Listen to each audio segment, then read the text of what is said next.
For me to finish. Because I have a question to ask all you guys. But the next session is astronauts, and it's more than footprints on the moon, and it's moderated by Janet Kavandi. Janet graduated from college, went to work for Boeing, went to college some more. She was selected as an astronaut in 1994. She flew 3 times in 1998, 2000, and 2001. Then she went back to JSC and was Deputy Director for the Human Health and Performance Directorate that does all the human-related research on the ISS. Then she was Director of Flight Crew Operations. And then after that, she became Deputy Director here at Glenn. And then in 2016, she became the Center Director for Glenn. So, yeah, look at the front. I don't know who. We'll just move the cards around and decide depending upon where y'all sit. Alphabetical order. Astronauts don't take direction very well, so you'll learn that very soon, that it doesn't really matter how well we organize. They're going to do whatever they want. It'll be just fine. So good morning, everyone. Thank you for coming today. And so what we thought we would do is kind of get the perspective of folks who have been there and done that, who have gone to space, in previous generations, some of whom have flown shuttles, some of whom have been long duration on the International Space Station, and kind of get their ideas about what we can expect next, based on their experience and in their new roles. So let me go through a little bit just to introduce each one of these folks. Robert Curbeam, Vice President, Business Development, Space Systems at Northrop Grumman Innovation Systems. Robert was a U.S. Navy pilot prior to becoming an astronaut, graduating from the Navy Fighter Weapons School and Navy Test Pilot School, and becoming an instructor at the Naval Academy. During his tenure with NASA, he flew 3 space shuttle missions, logging over 901 hours in space, and completed 7 spacewalks, totaling over 45.5 hours. Please welcome Robert Curbeam.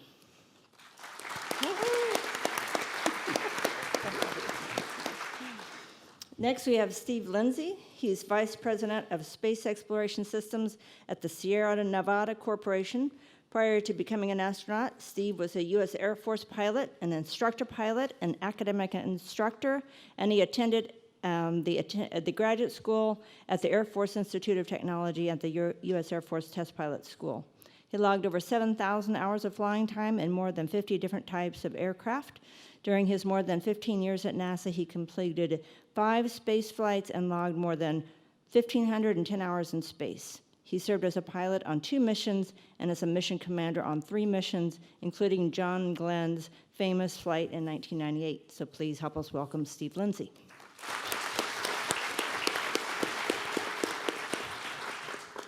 Dr. Sandra Magnus is Executive Director Emeritus at the American Institute of Aeronautics and Astronautics.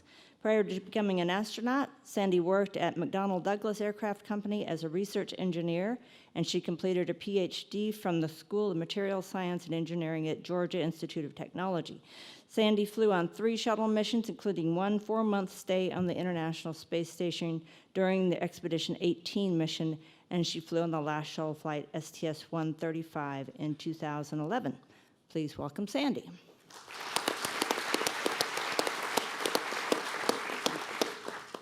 And last but not least, Doug Wheelock. He is a current NASA astronaut, and he's doing some time up here at Glenn. Sounds like you're doing time for bad things, but for good things. Prior to becoming an astronaut, Doug was a colonel in the U.S. Army and a graduate of the U.S. Naval Test Pilot School.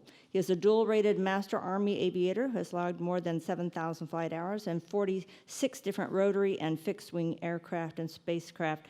As a NASA astronaut, Doug has accumulated more than 178 days in space, including during a shuttle mission in 2007 as a flight engineer for Expedition 24 and commander of Expedition 25.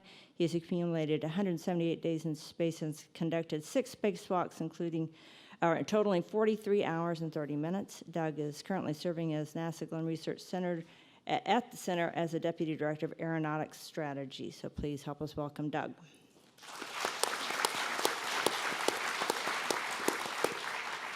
So as I was mentioning earlier, we are now in the midst of the Artemis program. We've talked about that a lot here today as far as NASA's ambitions and putting humans back on the moon by 2024, building a lunar gateway, and then having lunar landers, the new version of lunar landers taking humans back down to the surface of the moon. So I'd like to get all these folks' perspective on that. But I wanted to ask each one of them a question, kind of to get started, and then just go ahead and elaborate on the other topics. So, Steve, I'm going to start with you because you flew with John Glenn. Okay. I flew with you too. And you flew with me. Yes, that's true. I have a lot of stories about Janet if you want to hear them. See, it's already out of control. Yeah. So. You can, it's whatever you want to do, right? You know, because I have really no control. But if you want to talk about it, you could say what you think John Glenn, how he would feel from your perspective about the new Artemis program, about the role of NASA's plans going forward and commercial space, since now you're at Sierra Nevada. How do you think John would have thought about this current plan and where we're headed? Well, that's a good question. I think John would be really supportive of this.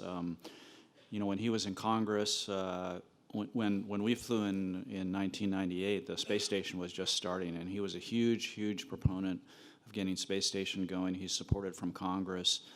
He was always, you know, one of NASA's biggest fans and worked really hard on that, and had a lot of good ideas on, you know, what we should do for space station, in particular, talking about crew rescue vehicles.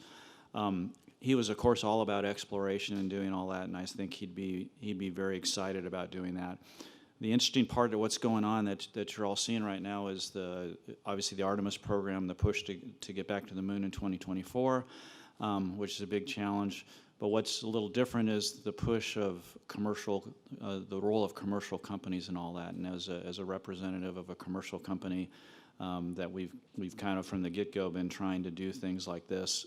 It's pretty exciting, and it's kind of changing how we're doing things. And so, but I think, Janet, to your question, I think John would be really excited about this, and I think he'd be out there if he were with us today advocating for this right now. Yeah, I think his son, he spoke yesterday. I think he would probably want to go with us back to the moon because he never absolutely. got to go, Well, right? the first thing he'd be doing is signing up to make sure that he was flying it. Right. So I guarantee you that. Yeah, very cool. Yeah. So, Sandy, you flew on the last shuttle flight, and you also got to fly long duration, so you could talk a little bit about the contrasts there.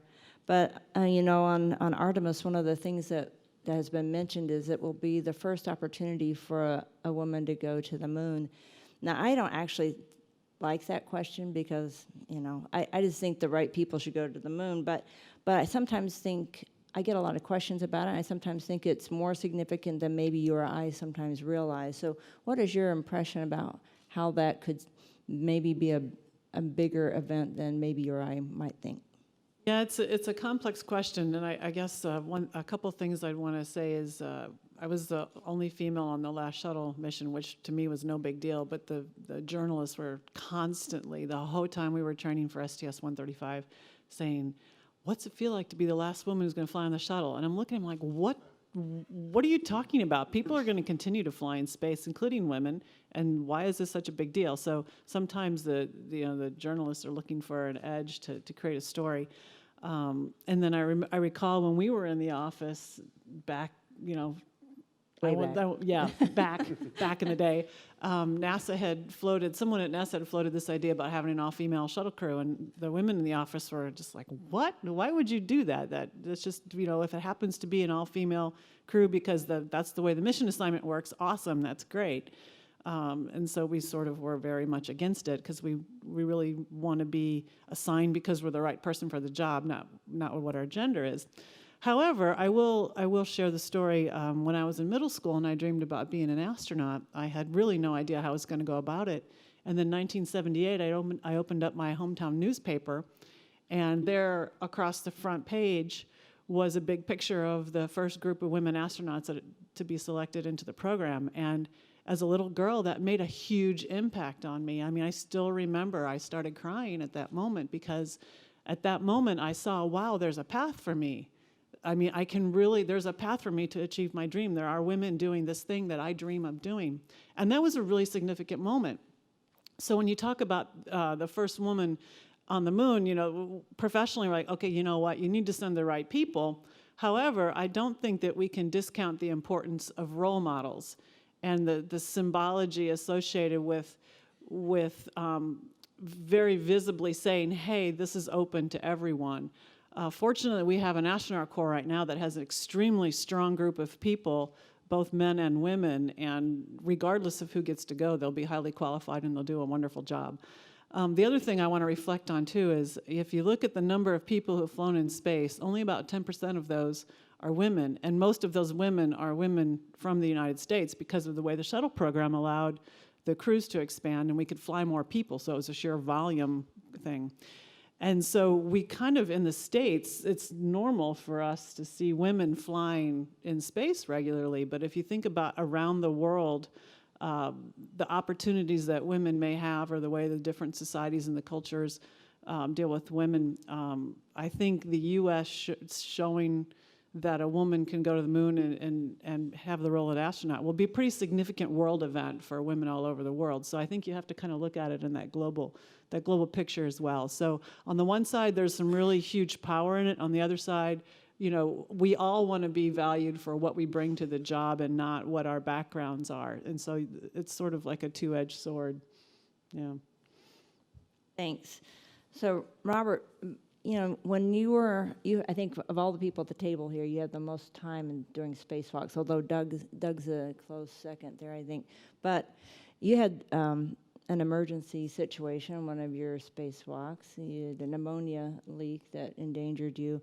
And suits have been an issue for quite a while. And now we're talking about going back to the surface of the moon, and we're talking about surface suits and how they have to be, you know, physically compliant to allow you to do the things you need to pick up rocks, to build habitats and things like that. What are some of the things that you learned from your experience in the suit that you would recommend to suit developers to improve to ensure safety of the crew member and then also just the usability of the suit to do your job?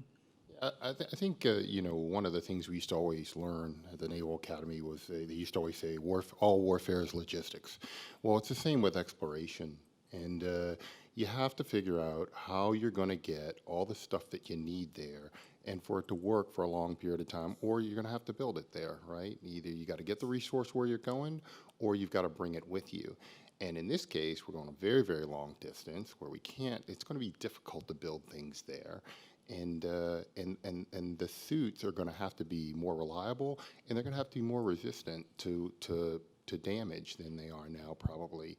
We're very, very fortunate in low Earth orbit that we're in a pretty pristine environment. You know, you have to worry about the heat load and the cold load too, and you have to worry about, you know, the vacuum of space. Well, now you go from that time where all you're doing is trying to keep the person alive and allow them to use their hands and arms, to a suit that's got to allow them to use their entire body, arms, legs, hands, everything.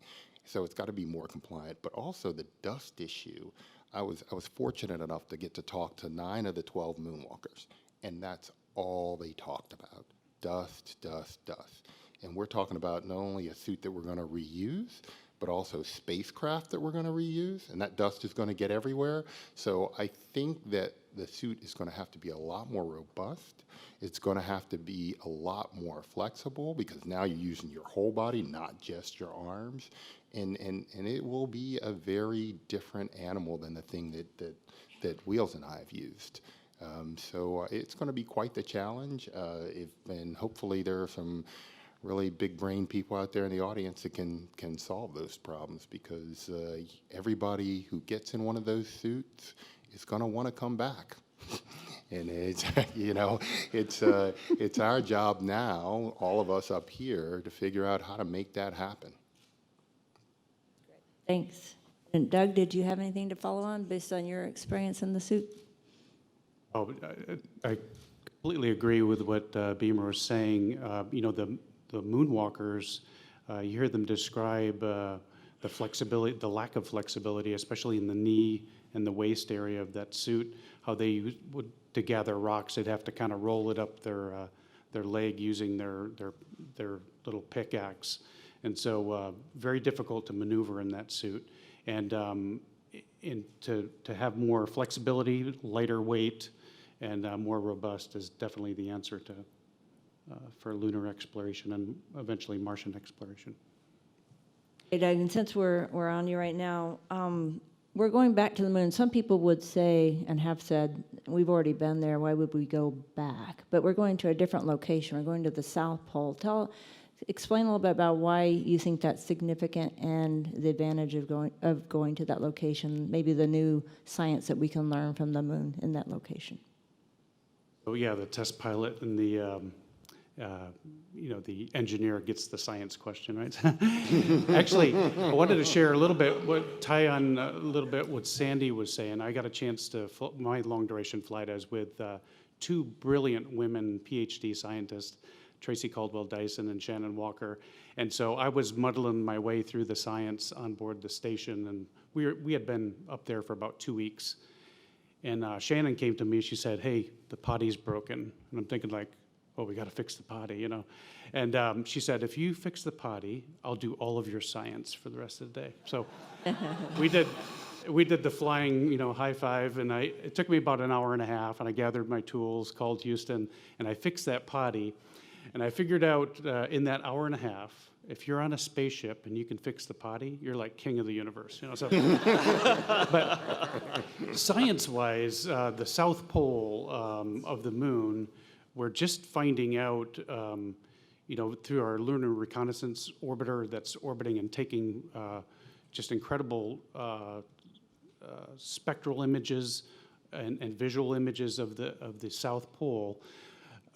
Now, when you look at the South Pole through a telescope of the moon, and you can see actually a mountain range, it's the southern end of a very large impact crater that's on the backside of the moon that we can't see. Now, our orbiters, Grail orbiter that's measuring magnetic field and gravitational field, has sensed a very dense mass at the southern pole. And the rim of that is actually a high mountain range that actually, if we can put a station there or some sort of post there, we have essentially, the sun is very low on the horizon, but it's like being at White Nights, up in Alaska or something, where you have nearly continual sunlight, where we can gather our electrical power from the sun with our solar rays. And because of the edge of that crater, that large impact crater, and the lack of an atmosphere on the moon, the lack of weather on the moon that's pristine. In fact, some scientists have described it as the best natural laboratory in our solar system. And so we can study the ejecta from that. We've also discovered water ice in that area as well. And so obviously if you find water, you found a fuel source and you found a breathing source and maybe a pure drinking water source as well. So the South Pole of the moon, we learned yesterday the lunar day, like up in the Sea and Tranquility, is about 14 days, and then you have 14 days of night. And so down at the South Pole, we can have direct sunlight pretty much continuously, so we can gather our power, and then we can go into the basin there, the Aitken Basin, and actually do our scientific studies in shadow. And so it's a perfect laboratory for us. Thanks.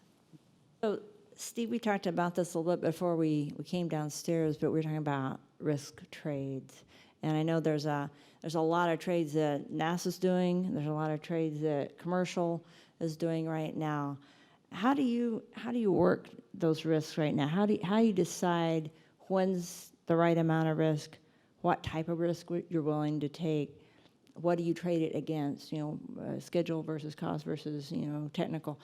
Can you go through that a little bit? Maybe compare and contrast your time at NASA versus where you are now. Yeah, sure. I actually, in my job now, I live that every day. Part of my job is running the Dream Chaser program, where we're trying to develop a cargo system to go to the space station, and we're basically into production right now. And so, in in my experience, I mean, I think anybody who's done program management knows that you're really balancing cost, schedule, and technical. And you have a schedule you have to meet. You have a cost target, and you have technical performance.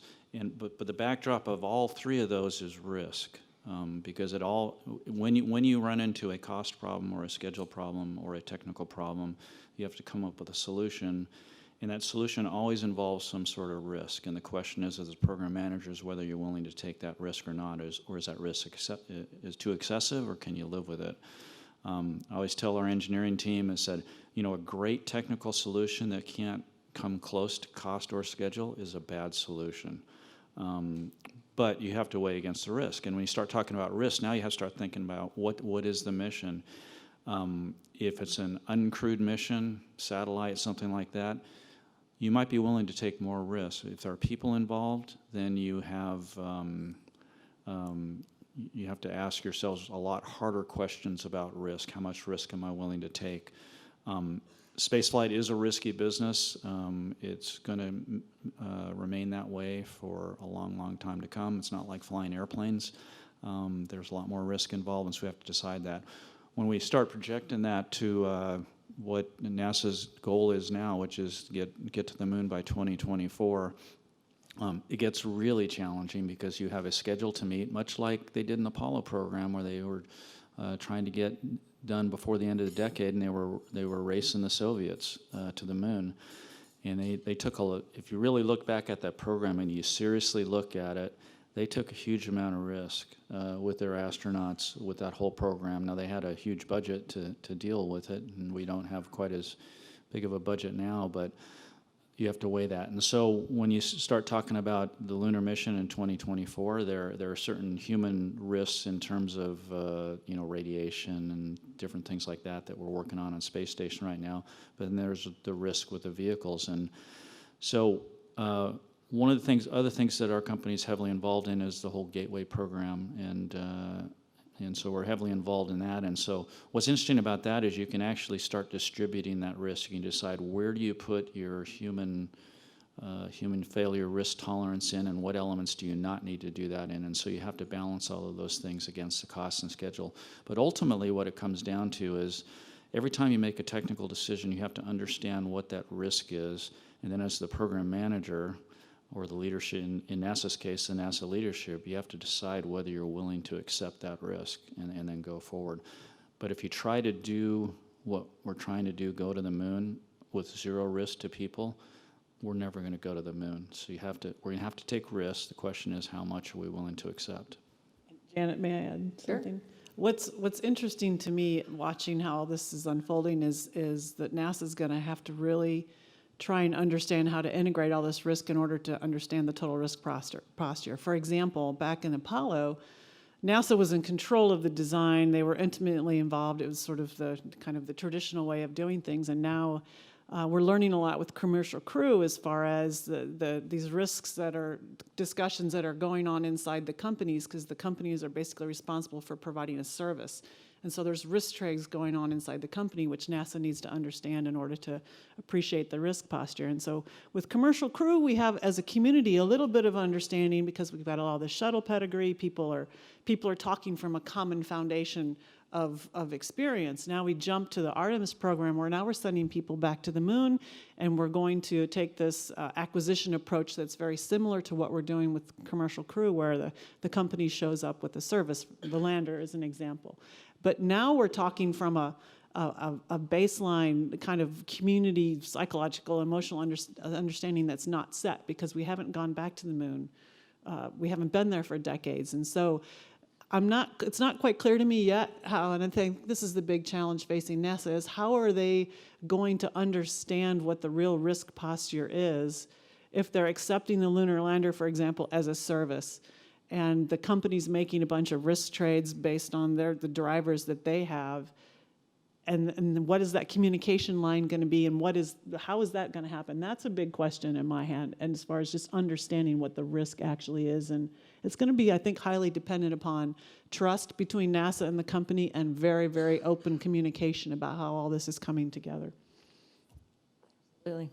Yeah, we do have those talks all the time, right? That's a constant communication issue, and we deal with companies, I think, very, very openly and very well. So, and despite what people have heard, and I have heard comments that, well, you guys sign up for that risk, so you're willing to take whatever risk we give you. Believe it or not, people would prefer to survive, space flight. So, not any amount of risk is necessarily acceptable. So we do appreciate that people actually think hard about these things. So Robert, I think that's a good lead in. What are some of the most significant barriers that you see in establishing a long-term presence on the moon considering these risks and the survivability of it? And it lends back to the whole subject of the suit.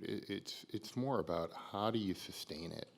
How do you make sure that you have a good pipeline of supplies to those people who are going to be on the moon? How do you make sure that they're physically well taken care of, but also mentally well taken care of? And I think those are some pretty big hurdles. I mean, these are things that we haven't done in a long time. We certainly haven't done it for a long time. In other words, going and staying on the moon for more than 3 days. So it's very, very important that we address that and make sure that we have the logistics in place to get them the food, the fuel, and the supplies that they need to do the job we're sending them to do. And once we establish that, I think we can start to build. If you look back at exploration, and also I'll take a more recent example, ISS. International Space Station, had X number of missions that we were gonna fly to build that thing, and we had that baseline schedule set up. And the first thing they did was they started adding logistics missions right away, because it's the first thing you forget, but it's the first thing you need.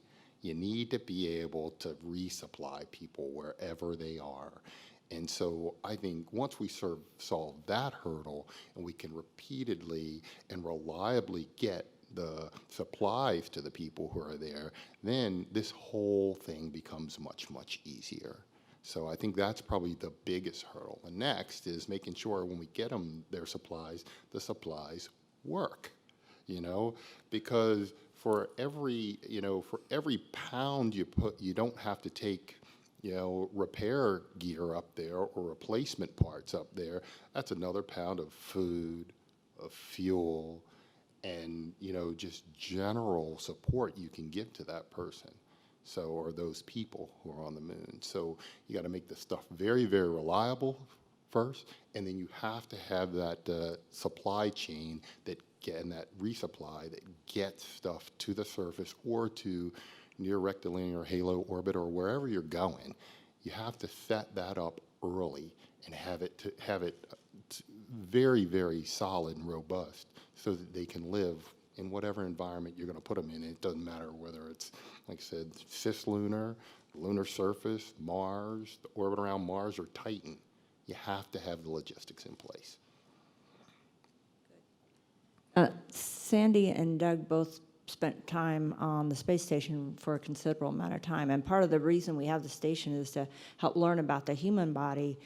We do have people out here in the audience that helped design some of the exercise equipment that you used on orbit, and so part of the human study. So I'd like to maybe start with Doug and talk about a little bit about maybe your experience with some of that human research, what you learned, and what you think we can take forward from the experiments you did when we go to the moon and to Mars. Thank you.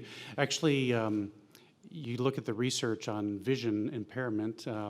I'm patient number one. If you look at the literature on long-duration space flyers that have had impact on their vision, we've had several people since I came back home. I actually landed in 2010 and launched with 20/20 vision and came back with 2150 vision in both eyes and choroidal folds and flattened eyeballs when I came back. And so that's not one they told me about, potential counter effects of flying long duration and microgravity. And so we're trying to get our arms around this, and the good doctor here with our folks in Houston and around the country studying what's happening to the human body. when we go into space, because we certainly want to, when we get to Mars or get to the moon, we want to be able to stand up, number one, and we want to be able to see as well. So there are things happening to the human body that we don't fully understand. And so I saw that just straightway when I got back. We've made some changes on the space station. Actually, one of the things physiologically I found, and we exercise our astronauts 2 to 2.5 hours every day on board the space station. We have a treadmill, which the harness is built here at Glenn, and so that helps pull us down to a selected weight on the treadmill. We can exercise on that. We have a stationary bike, and we have a resistive exercise machine, kind of like a universal gym on board as well. And so I exercise. I wanted so badly when I got back after 6 months to be able to stand up, And what I didn't think about was my neck muscles. And so, in space, your head's just kind of floating around. You don't have to use your neck muscles, So I got back and I stood up, I felt a little heavy, but my legs felt great and my torso felt great, and my neck started to hurt after about 10 minutes. It's like, I have to hold my head up now. And so another thing that I was like, it's, genius, So I had my debriefing and with the physiological folks, and they said, what would you change about? I said, remind people they need to exercise their neck muscles as well. And so the other thing that we're doing on board the station, and Glenn is, back in 2010, we had a pump module that failed, and we had to do 3 EVAs to fix that thing. And it actually ended up here at Glenn for teardown, and the engineers here at Glenn determined what happened to that pump and how we can better design pumps for the station and for longer duration missions deep into our solar system. So the work here at Glenn has just been just fantastic, and we couldn't do this without you, and we really appreciate all the devices that you make for us, and you fine-tune these things. We use the space station as a technology demonstrator. We don't fly people in space for 6, 8, 10 months, close to a year, because of any one particular thing other than trying to replicate a transit to Mars. And so we're trying to see what happens to the human body. And when we're only 3 hours from, as John Young used to say, we're only 3 hours from a can of beans, rather than, and 3 days on the moon from a can of beans, and Mars is way out there. So we're using the space station as a kind of a launching pad to test out our technologies on board as well. And recycling efforts as well. We recycle everything on board the station. In fact, we have a joke on board that yesterday's coffee is tomorrow's coffee. So, so enjoy your coffee at the break. So. Sandy, did you want to add? Yeah, so clearly we have a lot of data in 1G because we live there, and we're gaining a lot more information about how the body changes in microgravity. But we really don't understand what happens at fractions of a G, and we don't understand if the phenomenon we're seeing are linear with gradations of gravity, or if there's a step function where all of a sudden you get above a certain G level, like 1/6, 1/5, pick your number, and things are different. And so I think we're still really trying to understand the right questions to ask. And Don Pettit, I'm sure many of you know who he is one of our colleagues. He's got this great analogy to describe what we're doing in space. He said, years ago, people started sending ships into the ocean, and they took a bucket and they put the bucket 10 feet in the water, and they pulled up a bucket of water from 10 feet below the surface of the ocean, and they looked at it and it's like, wow, this is really interesting. Now we understand everything we need to know about the ocean. And then someone got the brilliant idea, hey, let's dip the bucket 50 feet. And they dipped the bucket 50 feet, and they pulled the water up. Oh, this is completely different. Oh, now we understand everything we need to know about the ocean. And then someone got a brilliant idea, okay, we'll go 1,000 feet down and go on and so forth and so on. So if you think about that in the context of us, where we are in space, we're still at that 10-foot bucket, right? We're in low Earth orbit. We've got a lot of experience there. But we just found this eye thing in the last, 4 or 5 years or so. And so we're still understanding what are the right questions to ask. And as we push out into the moon and we gain some experience at 1/6 of a G, we're going to find potentially, we'll find a whole bunch of different questions that we didn't even think to ask. And so this is normal, right? This is how you continue to expand your knowledge. But I think there's a lot of things that we don't even know the questions to ask yet, and that's what we're going to learn as we expand out and do some of these activities in the lunar gravity where we put people there for longer than 3 days and see what happens. So what's the risk? Who knows? Because we don't know all the questions. That's part of exploration, though. Good. So what I'd like to do is if anyone in the audience has any questions, anyone, Yeah. whoops. I know Yeah, you have the hi. I.O. tool. Yeah, so we'll start there. Okay. I think, and then as we get into it, we'll get some questions from the audience. We definitely can't get away from a panel like this without hearing some good stories. The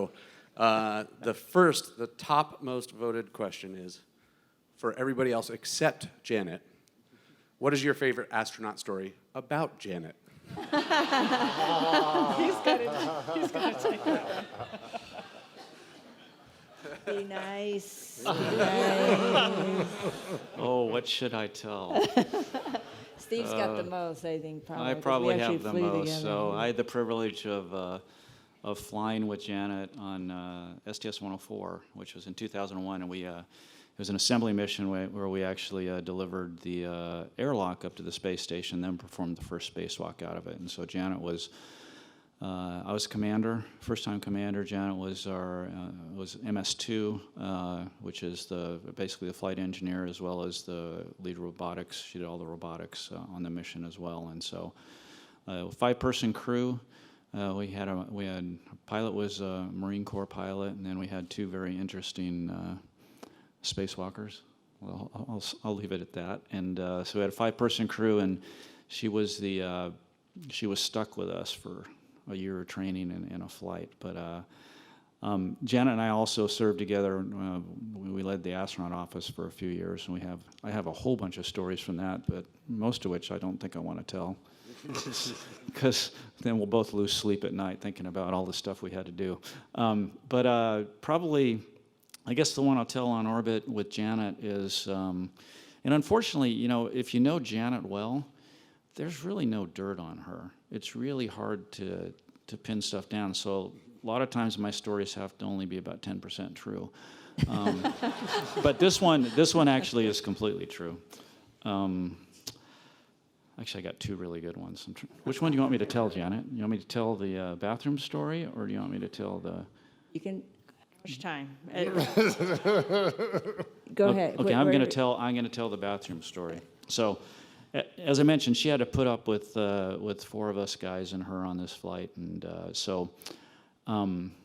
one of the things we flew on STS-104 is, at the time they were developing the toilets for the space station. I don't know if we want to record this one. Don't record this one. This one I'm going to tell. Wheels talked about fixing the toilet. Well, one of the candidates for this new toilet on the space station for the U.S. side was going to be.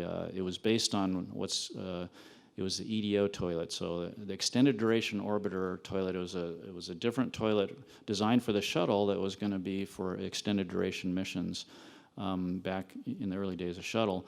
Well, they had converted this for use on ISS, and they wanted to take it airborne and test it. And so instead of the normal waste compartment system that we flew on all the other missions, on this particular mission we flew a completely new toilet and tested it. And actually, without going into details, it was the Cadillac of toilets, don't you think, Janet? It was It was very like nice. really nice. I mean, it was. You might notice a theme of how important bathrooms are in space. Yeah, So I they're mean, very, very important. it was sweet. I mean, it had, for those of you that are familiar with the shuttle toilet, the hole was much bigger. That can be good and bad. Yeah, I won't go into the details of that. But anyway, so we get up there, we're up on orbit, and we're docked, and we're in between EVA days, and Jim Voss, who was one of the space station crew members on Expedition 2, comes floating over one morning and says, "Hey, Mission Control called me, and they want some long duration crew members to evaluate this toilet for use on ISS." And he said, "I want to come over and try it and evaluate it." And I said, "Yeah, sure, Jim, come on over." And so I showed him how to use it and everything. And it's about time we're just kind of getting some breakfast because we're getting ready to go to work, and we're all down on the middeck. And And so he goes in there, he pulls the curtain, and, we're not thinking anything of it. And then all of a sudden we hear this, "Oh no, oh no, oh no." And then if you've ever seen the movie Caddyshack, do you remember the pool scene with the baby Ruth? Well, so this long brown thing comes floating underneath the curtain toward us. And myself and Charlie Hobaugh, who's a pilot, we start backpedaling, just like in the movie. It's like, oh no, because I didn't know what to do. And so then I look back in the corner, and there's Janet in the corner with a camcorder on us, filming us backpedaling, and the camera's moving like this because she's laughing so hard at us. As it turns out, she had arranged to fly this special piece of bread that didn't look like bread. And she had set the whole thing up from pre-flight to beyond just to get us. And so Okay. That is awesome. That is totally awesome. Yeah. Payback is so sweet. You know? yeah. I have to admit though, we deserved it. So So related, I guess. The next question is just briefly, a quick favorite story from each of you. Just another, anything else. Maybe Steve's already done his job, but so Janet story? no, not Say Janet. Janet? Just your own No, favorite no, story. Any favorite story? Oh, gosh. I've got one You'll bite. while you're thinking, Beamer.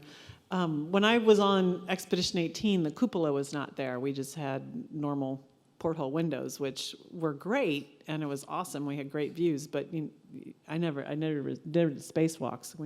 Apparently when you do a spacewalk, you've got this great panoramic view of the planet because you don't have anything blocking your peripheral vision. So when I went up on STS-135, the cupola was now there.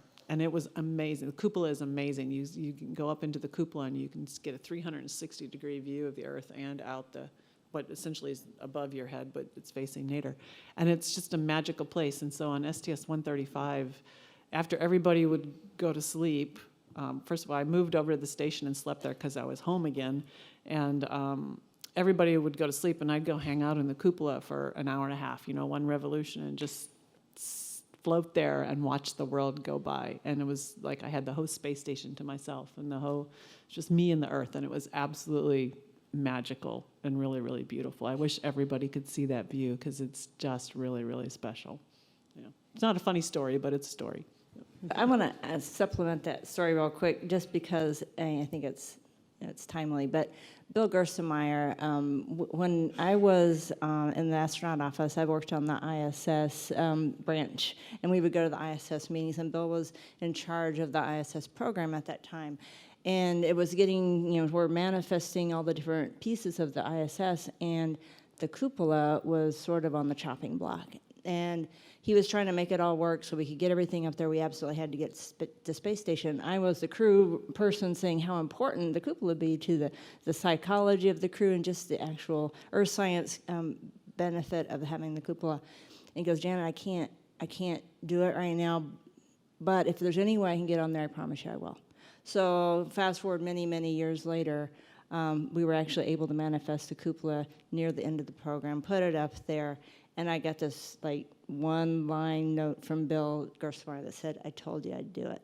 So I thought that he remembered after all those years. So we're going to miss Bill. I just wanted to give that short testimony to him. He put his whole life and heart into the space station and the space program, so I think Bill deserves a round of applause.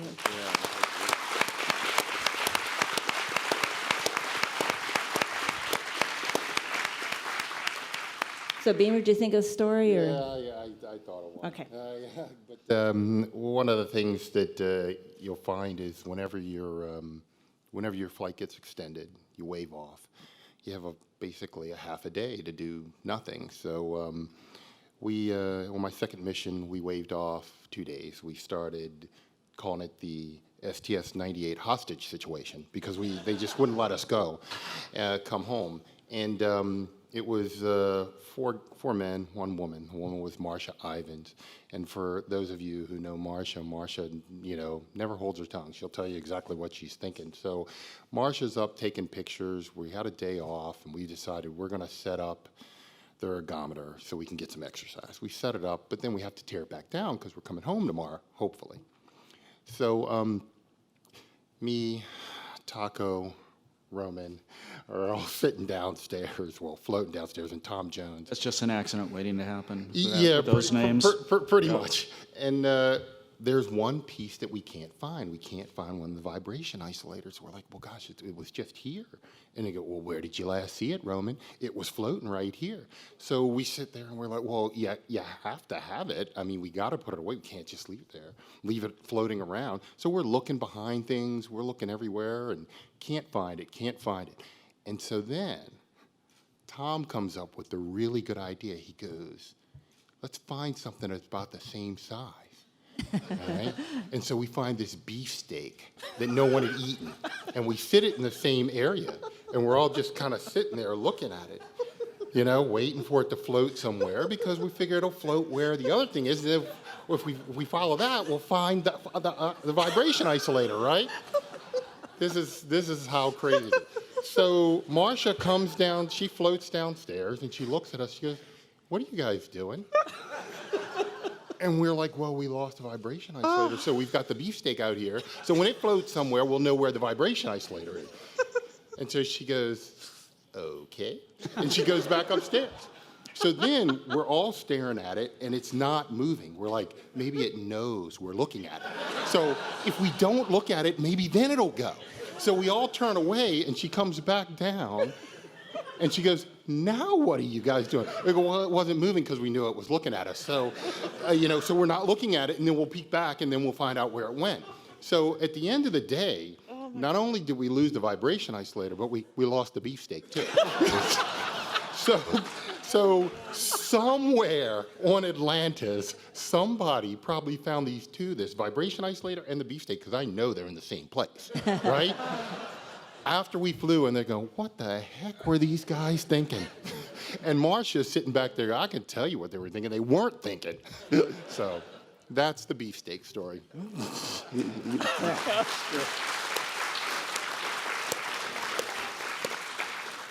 Doug, save it. This is actual science on the space station. There we go. Okay. Yeah, that's real science. My favorite story, actually, a life lesson out of, I flew in 2007 on the Space Shuttle Discovery. It was STS-120. You may remember that's when we had the torn solar array.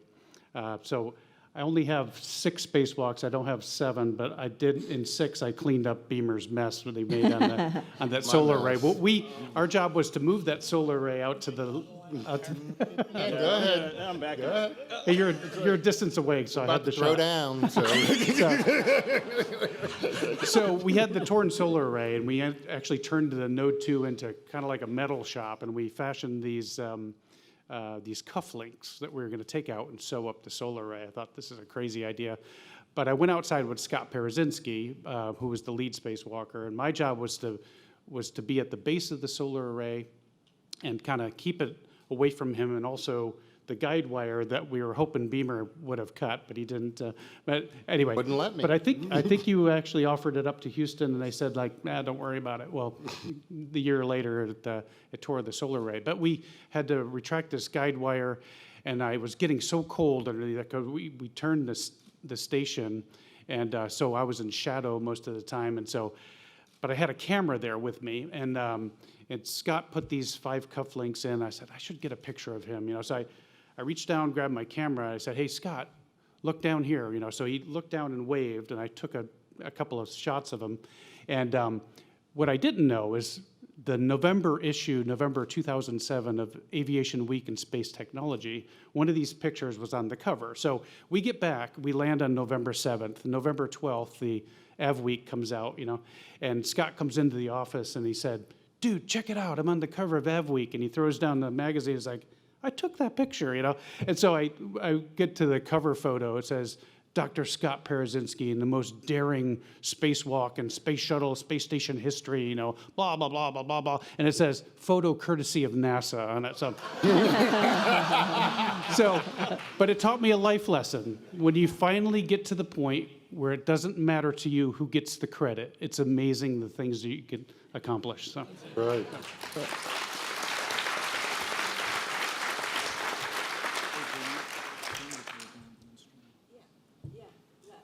And I was going to tell one on you, and then I want you to end with that one, okay? Yeah.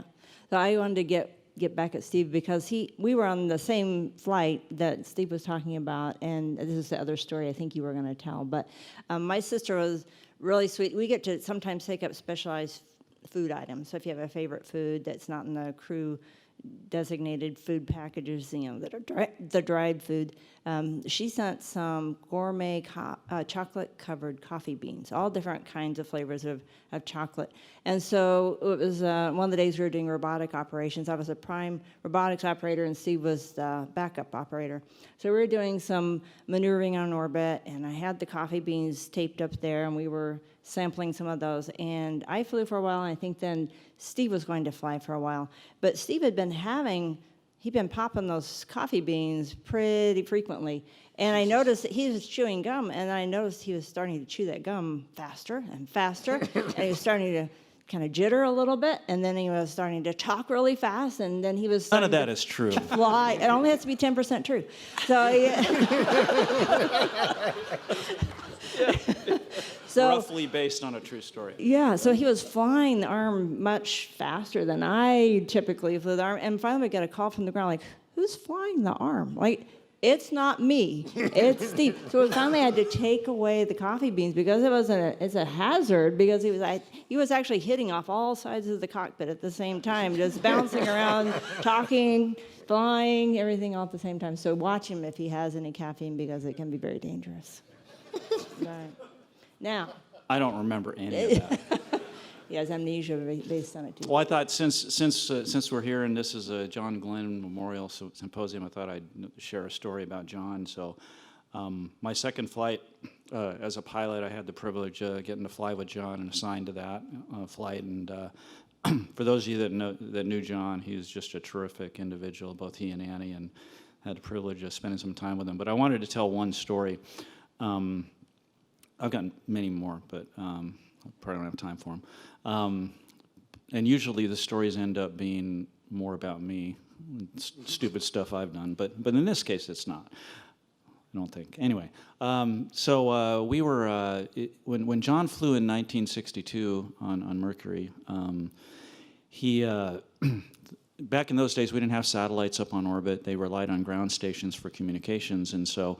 During his orbits, there were several points during his orbit where there was no communications at all, and so he was, of course, going up solo, first American to orbit the Earth, and so one of the things they decided to do, they knew his trajectory. The city of Perth, Australia, decided that they were going to turn on all the lights of the city so that when he flew over Perth, he could see the city of Perth. And so they did that in 1962. He flew over Perth, and they had all the lights lit up. Well, when we were getting ready to fly again on the shuttle on STS-95, the city of Perth decided they were going to do the same thing again. And so, of course, this time we knew when it was going to be. And it was only about 4 or 5 hours into the flight when they were going to light up the whole city. And so. So we were, Kurt Brown, who's the commander, myself, and John were up on the flight deck, and we were watching the timeline. We knew this event was coming. We're going over the Earth. Of course, you're moving pretty fast, 5 miles a second, so you gotta be looking for it ahead of time. And so we're coming up it's dark, and we're coming up on the coast of Australia, and I can see the coast, and we're looking desperately to try to find it so we can get John's eyes on it. And but the western coast of Australia, it's just all covered in clouds. And I thought, oh no, we're not going to be able to see anything because it was completely covered in clouds. And then right at the last minute, there was one opening in the clouds, and I found it, and it was the city of Perth, and you could see it all lit up. And so got John's eyes on the city of Perth, and so he was looking down there, and I wasn't really looking out the window at Perth. I was looking at John because I wanted to see, or I wanted to remember him looking down at the city of Perth 36 years later, doing the same thing he'd done in 1962. And so that memory is always in my head of what it, watching John doing that and getting to see that and kind of see history repeat itself. And I think his comment to me was, well, it's a lot bigger than the last time I saw it. So. Yeah, that's very cool. Any more? Any audience questions? Sure, we got one back here, Kurt.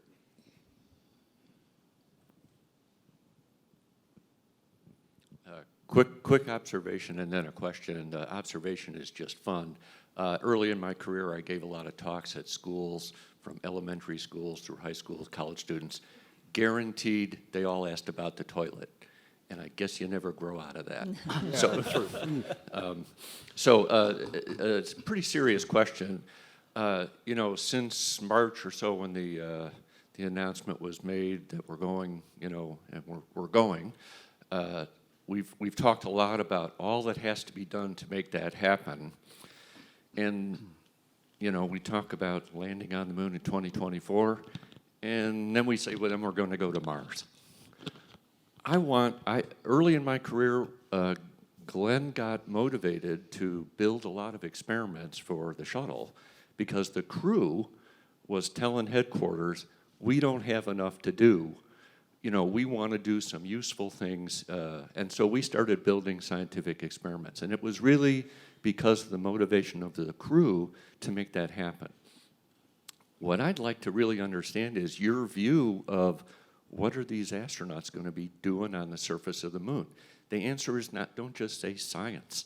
There's a lot of things that need to be done to make being on the moon for an extended period of time sustainable.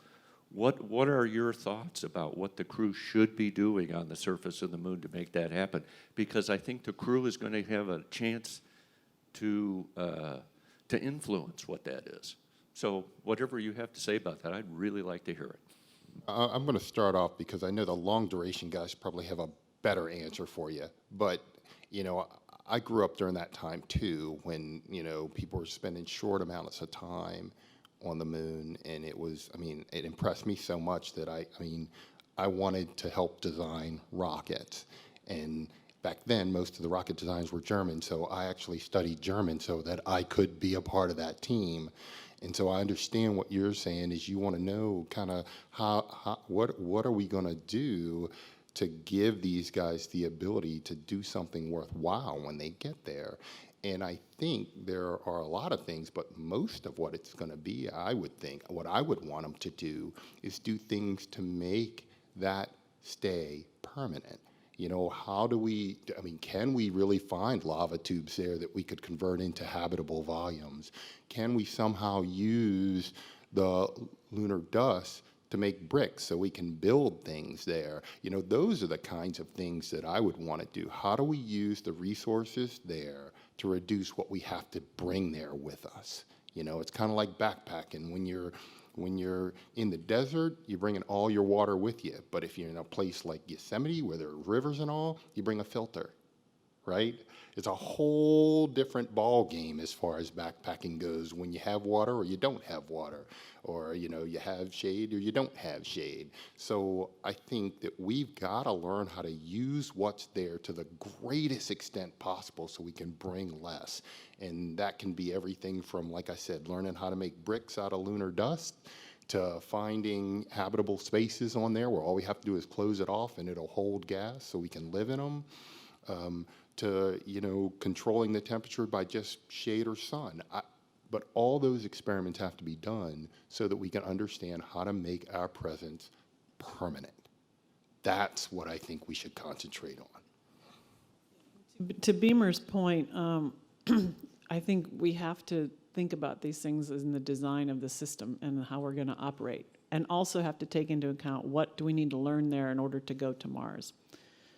And so if you design the program intelligently from the very beginning to take those things into account, I don't think there's going to be a dearth of things for the crew to do on the moon, because we'll be executing a well thought out strategic long-term kind of a plan. Now, whether we can do that or not is a whole other question, but The other, a typical day on a space station is, there's definitely money there, but I think you can, if you're thinking long term, you can intelligently design it to try and make it cost effective, even though there's going to be a national commitment at the end. But, a typical day on the space station, you would be doing anything from science to maintenance and repair to outreach to auditing, and I think a typical day on the moon would be somewhat similar. And if you look at how we constructed the station, the front-loading part was more about the construction, unless there was science going on, but to a lesser extent. And so I imagine if we're going to repeat the same type of process on the moon, you'd see a lot of the construction and the permanent, how do you build your base camp up, if you will, and the science would follow along. So I think there'll constantly be a mix of activities going on, but it'll be focused, hopefully, the way Beamer has been talking. But there's tons of science to do up there, just science for science's sake and science for what do we need to learn to think about, are we asking the right questions for either staying or moving forward to Mars? I don't know if you want to add anything. I agree. Sustainability is kind of the key for us, and turning that technology back to usefulness here on Earth as well. That's our aim at NASA is to deliver all this back here, in some sort of improved process or improved materials or things like that. So I think the difference we have now than as compared to the Apollo days, and I see Charlie Bolden. Is Charlie still back there? Hey, Charlie. Just the work that Charlie had done and others, to this resurgence in our commercial base, not only with people that build rockets and fly rockets, but people that design scientific experiments. And because the magic of NASA is not the boot on the ground, right? It's the spark of innovation in one area of science that sometimes becomes revolutionary in a completely different area of science. And our history at NASA is replete with those examples. And so it's sustainability and developing these things, science for science's sake, as Sandy had mentioned, but also just how to take better care of our planet. I get asked a lot about, we need to go to Mars so we can populate Mars, as if we take better care of Mars than we're taking care of our own planet, right? So that's usually my response to that. So it's sustainability and just being able to turn that technology back here to Earth for usefulness and better taking care of our planet, taking care of ourselves, taking care of others as well. So yeah, sustainability is the key. Okay, I think we have time for maybe another one or two here. That one's a little sensitive. I'm not sure if I should add. Well, I'll go for it. What is your collective or individual assessment on the reality of the 2024 landing schedule? How badly do you want it? If you want it bad enough, it'll happen. But that's going to take funding. That's going to take a whole bunch of late hours by a lot of the people in this room. But it's a question of will. It's not a question of can we. We know we can. We've done it before. But how badly do we want it? And are we willing to pay the price, both in time, sweat, and money, to do it? That's what it comes down to. To add on to that, I agree with Beamer on that. It can be done. How much risk do you want to take also? That's another important question. We talked about that earlier. To me, if I were king and was handed this, the first question I would ask my entire workforce is, what do we not need to do to get there by 2024?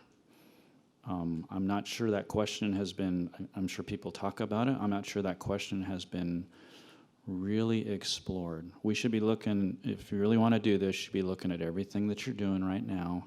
Say, what do we need to do, and what do we not need to do? And all those not need to do things, we need to take all of those resources and people and focus them on the things that we actually need to do. And so I agree with Beamer, it's a will thing. Do you want to do it? How badly do you want to do it? And are you willing to sacrifice other things to get this done?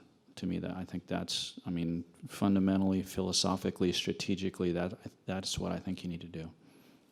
Steve, I'm actually going to add, because I think I think we are doing that to some extent, but what we want to do is do that proactively and upfront, right? Because you don't want to be at the end panicked and not have enough time to get all the last things done and then start cutting things that you really don't want to cut.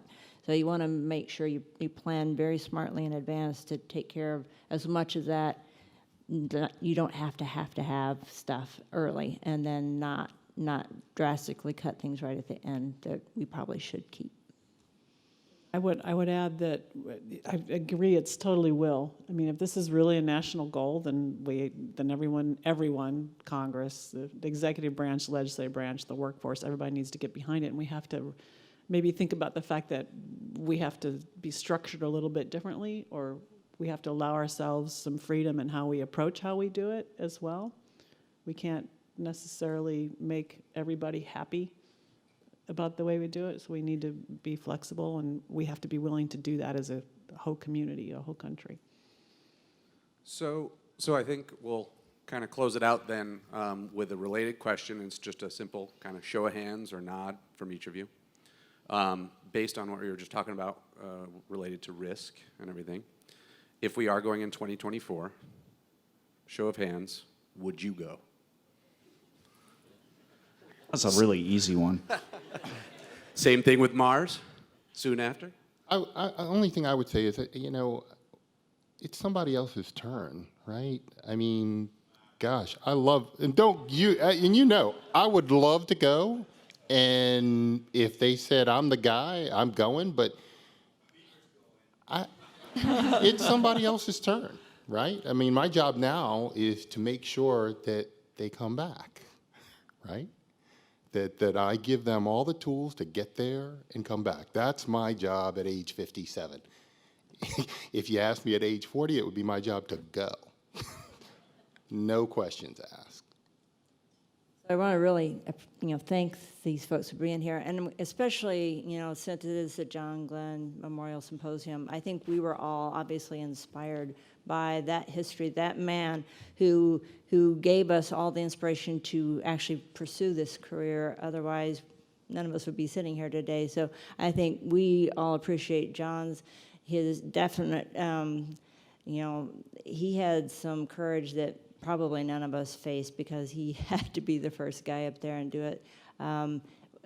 I don't even think I thought about it all that much, but I know back, when you're the first, it's always really, really tough. And the families that supported us, they showed more courage than I think we did. We just go because, hey, this is going to be great and fun. We're going to have a great time. But the people that we leave behind, those people showed a lot of courage in letting us go. I know Annie showed a lot of courage in letting John go, and you heard David talk about how hard it was to let him go the second time by the families. Those are the people we appreciate the most, as well as John and his legacy. So thank you all for coming today and being part of this. We really appreciate it.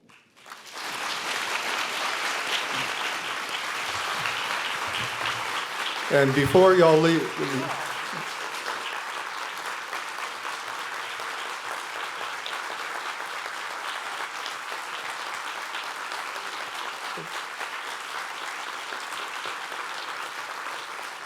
all right, so one more thing for our astronaut friends, and how many of you are going to be at IAC?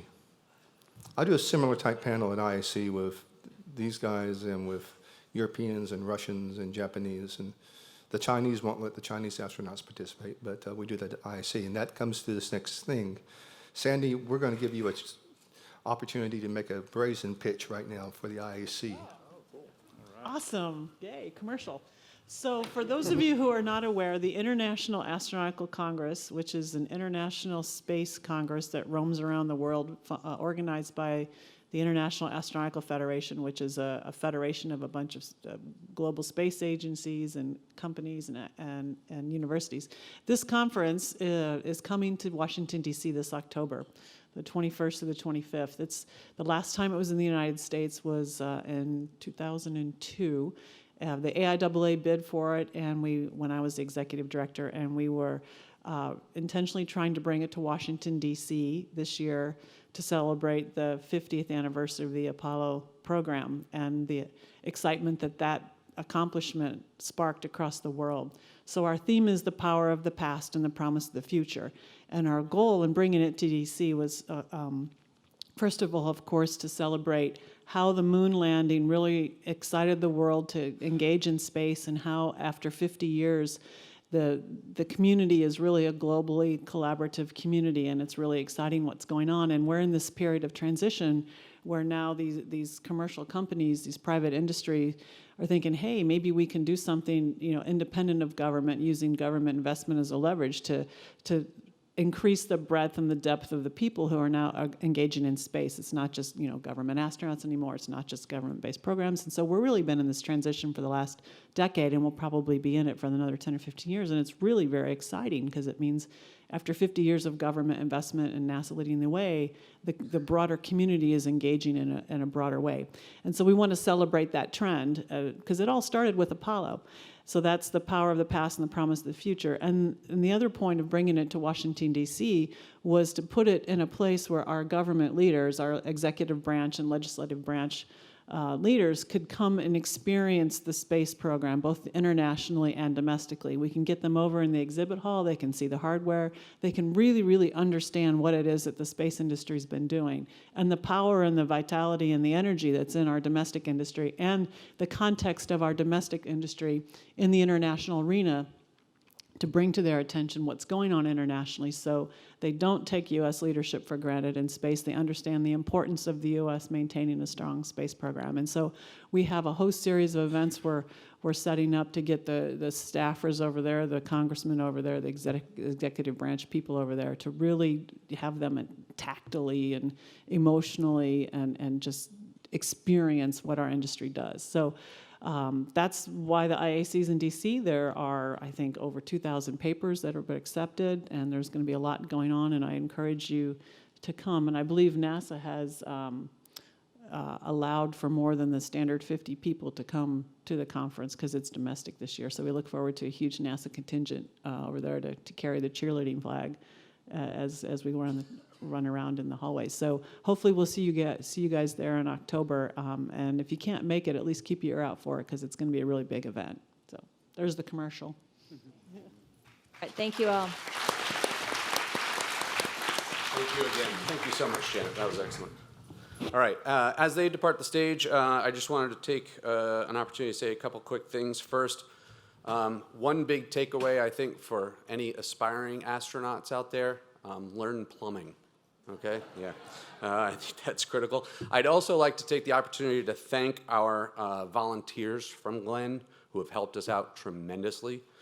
Tim Gallagher, Tyler Fairchild, Lindsey Hill, Barb Maddage, Lori Drum, Kara Eck, and I probably missed a couple others, but thank you all very much. We really appreciate it. And thank you to Patrick Ruin, our events coordinator, running registration out there. He's done a great job. Thank you, Patrick.